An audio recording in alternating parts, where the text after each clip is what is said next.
Do you ever panic in a meeting because you forgot something that was discussed months ago?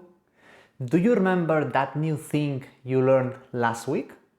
What about when you feel like you know something but you can't remember it? We are all victims of the limitations of our brains. The problem is that we usually get out of these situations by just fixing them at the moment. We find the answer that we were looking for, we ask the colleague what was discussed last month, but we don't ever pay enough attention to the root of the problem. And we don't realize that we can do something to improve our lives. Hello, I'm Alejandro Martinez, and no, I'm not a personal coach that is gonna try to sell you the panacea to fix your life. I'm just somebody with lots of interest and a software engineer leading a bunch of people, teams and projects that knows very well these situations that I was just describing. And there is a solution for all of them.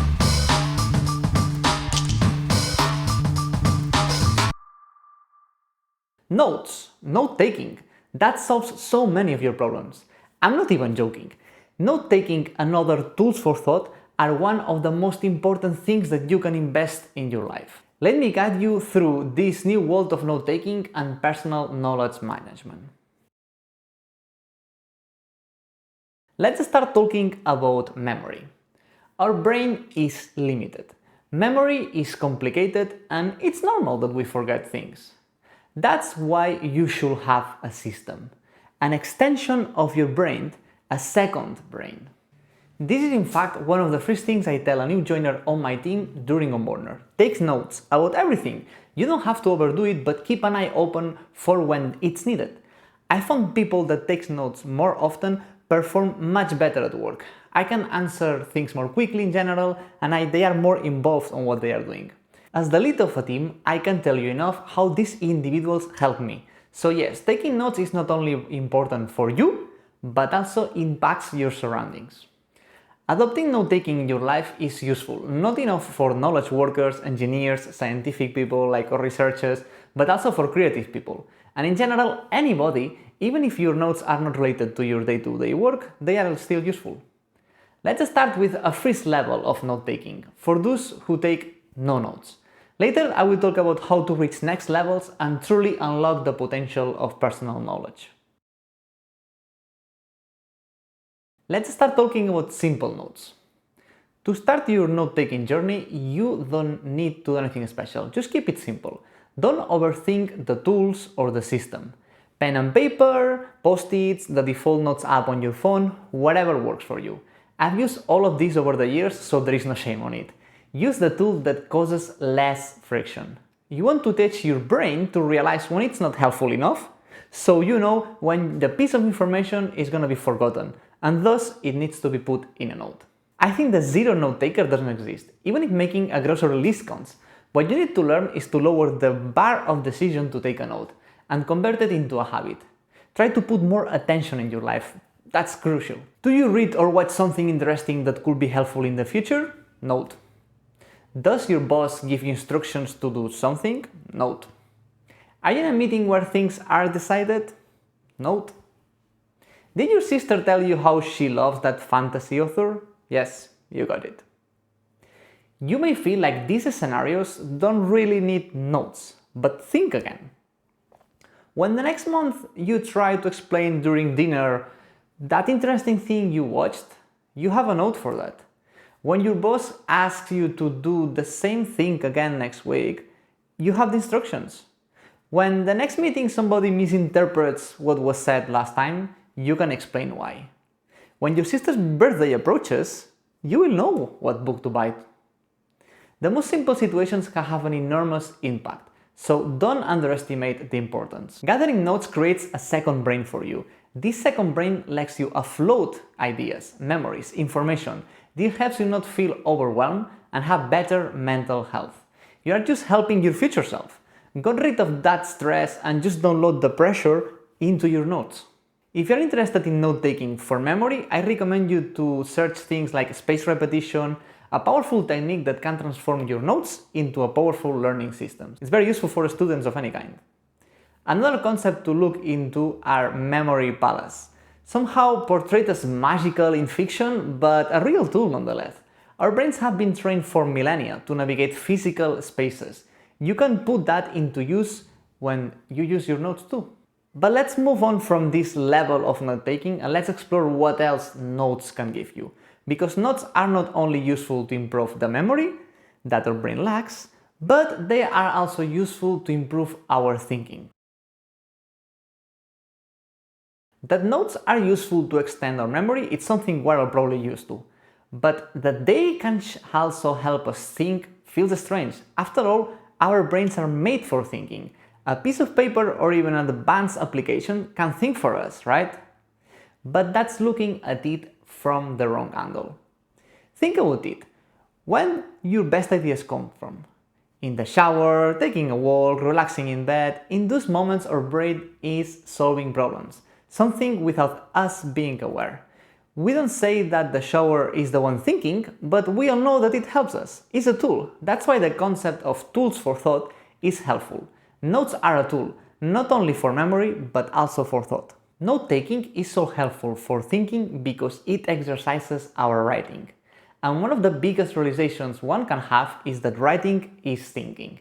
Sometimes things are so going in our head, it feels like it's a highway of ideas and thoughts, but they are hard to grasp, to catch, to organize and formalize. But when you sit down and write, just trying to let the flow of ideas go into the page, that process materializes and fixes all those ideas in your head.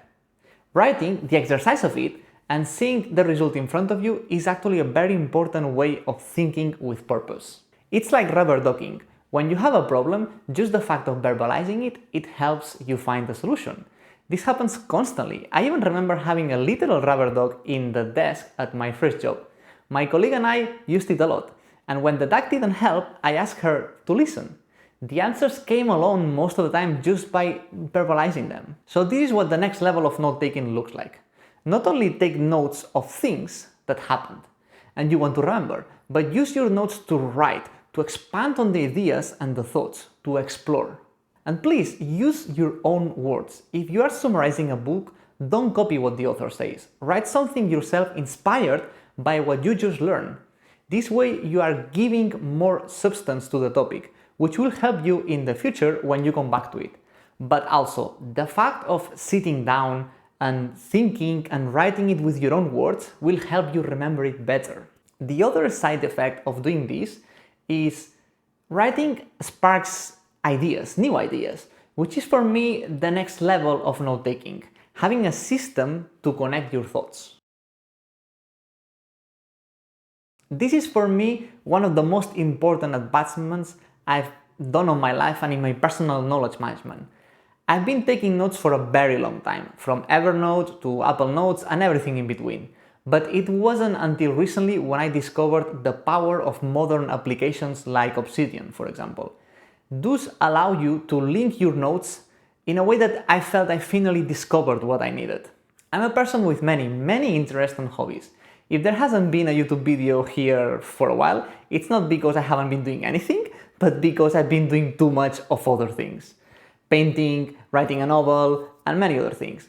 With all of this in my head, I always feel the need to have a note-taking system that reflecting how my own brain worked.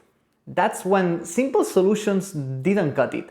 You need to improve your system and work a bit on the system itself, treat it like an investment to improve your knowledge, your life. This topic gives for many talks of their own. After all, personal knowledge management is an entire discipline, but some things that matter and change quickly how you approach note-taking is the idea of having small, focused tasks. You see, when you have a system that really allows you to connect between nodes, following your train of thought like neurons connect to each other is much better to make your notes smart. Make them about individual concepts or ideas and let the bigger picture grow from the connections.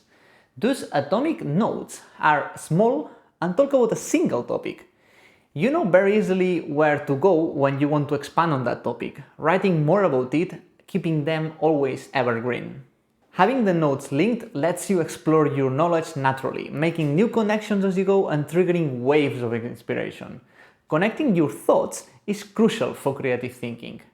To create any kind of output from your knowledge and even just to improve it, to learn. As for the system itself, there are many answers. From Zettel custom to, well, many. The truth is that everybody creates its own system, and as usual, some people is good at selling them and sharing them. And to be honest, those people get popular. So that's great because it gives you a place to start with. But always keep in mind, your system should reflect how you think, so always make it your own. One of the things that the modern applications offer is freedom over more structured systems like folders and tags. Those still have a place, but it's less focused and more organic. If you have a need for folders and tags in your system, go for it. But linked atomic nodes go a long way without needing more structure.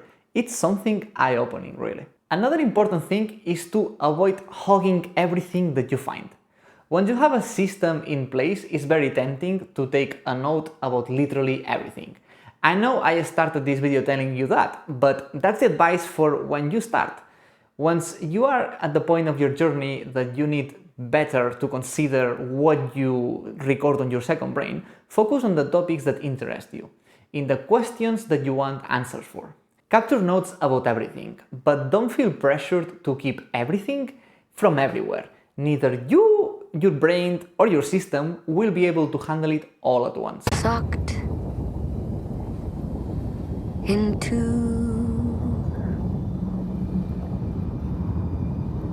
a bagel. As you can see, there is no right answer on what the best system is. So when you start looking for it, just keep in mind, look for something that works for you. Focus on quick wins. Yes, I recommend you to put time on defining the basic guidelines, but start using it right away. Then iterate on your system as you notice friction with it. Don't spend time like at the beginning overthinking it too much. I started in Obsidian by porting my notes from older systems, writing a meta note to guide my decisions and remembering them, and integrating from there new ideas and concepts. I use folders, tags, and links, and everything has a reason.